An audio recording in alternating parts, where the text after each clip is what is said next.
ಬಿರಿಯಾನಿ ಬಹಳಷ್ಟು ಜನರಿಗೆ ನೆಚ್ಚಿನ ಖಾದ್ಯವಾಗಿದೆ. ಆದ್ರೆ ಕೆಲವರಿಗೆ ಬಿರಿಯಾನಿ ಅಂದ್ರೆ ಇಷ್ಟ ಇದ್ರೂ ಎಲ್ಲಿ ತೂಕ ಹೆಚ್ಚಾಗಿ ಬಿಡುತ್ತದೋ ಎನ್ನುವ ಭಯದಿಂದ ಬಿರಿಯಾನಿಯನ್ನ ತಿನ್ನೋದಿಲ್ಲ. ಆದ್ರೆ ಪೌಷ್ಟಿಕ ತಜ್ಞರ ಪ್ರಕಾರ ತೂಕ ಹೆಚ್ಚಾಗದಂತೆ ಬಿರಿಯಾನಿ ಸೇವಿಸುವ ವಿಧಾನವನ್ನ ಹೇಳಲಾಗಿದೆ. ಉದಾಹರಣೆಗೆ, ಮೂಳೆಗಳಿಲ್ಲದ ಕೋಳಿ ಅಥವಾ ನೇರ ಮಾಂಸವನ್ನು ಆಯ್ಕೆ ಮಾಡಲು, ಪೂರ್ಣ ಕೊಬ್ಬಿನ ಮೊಸರಿನೊಂದಿಗೆ ಮಸಾಲೆಯನ್ನು ಮಿಕ್ಸ್ ಮಾಡುವುದು ಕಡಿಮೆ ಮಾಡಲು ಮತ್ತು ಅತಿಯಾದ ಕೊಬ್ಬಿನ ಮಾಂಸದ ಭಾಗಗಳನ್ನು ಬಿಟ್ಟು ಬಿಡಲು ತಿಳಿಸಲಾಗಿದೆ. ಇನ್ನು 200 ಗ್ರಾಂ ಅನ್ನಕ್ಕೆ ಸುಮಾರು 400 ಗ್ರಾಂ ಮೂಳೆಗಳಿಲ್ಲದ ಕೋಳಿಯನ್ನ ಬಳಸಬಹುದು. ಜೊತೆಗೆ ಅನ್ನದ ಪ್ರಮಾಣವನ್ನು ನಿಯಂತ್ರಿಸುವುದು. ಪೌಷ್ಟಿಕ ತಜ್ಞರ ಪ್ರಕಾರ ಅಕ್ಕಿಯನ್ನು ಮಧ್ಯಮ ಪ್ರಮಾಣದಲ್ಲಿ ಸೀಮಿತಗೊಳಿಸುವುದರಿಂದ ಕಾರ್ಬೋಹೈಡ್ರೇಟ್ ಸೇವನೆಯನ್ನು ನಿಯಂತ್ರಿಸಲು ಸಹಾಯ ಮಾಡುತ್ತದೆ.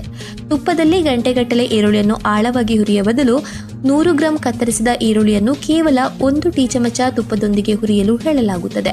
ಇದು ರುಚಿಯನ್ನು ಬಿಡದೆಯೇ ಹೆಚ್ಚುವರಿ ಕೊಬ್ಬನ್ನು ಕಡಿಮೆ ಮಾಡುತ್ತದೆ ಹಾಗೂ ತುಪ್ಪದ ಬದಲಿಗೆ ಈರುಳ್ಳಿ ಬೇಯಿಸುವಾಗ ಅಥವಾ ಪದಾರ್ಥಗಳನ್ನು ಹುರಿಯುವಾಗ ಕೇವಲ 1 ಟೀ ಚಮಚವನ್ನು ಬಳಸುವುದು ಉತ್ತಮ ಹಾಗೂ ನಿಗದಿತ ಪ್ರಮಾಣಕ್ಕಿಂತ ಹೆಚ್ಚಾಗಿ ಬಿರಿಯಾನಿ ಸೇವಿಸದಿರಿ ಅಂತಲೂ ಹೇಳಲಾಗಿದೆ.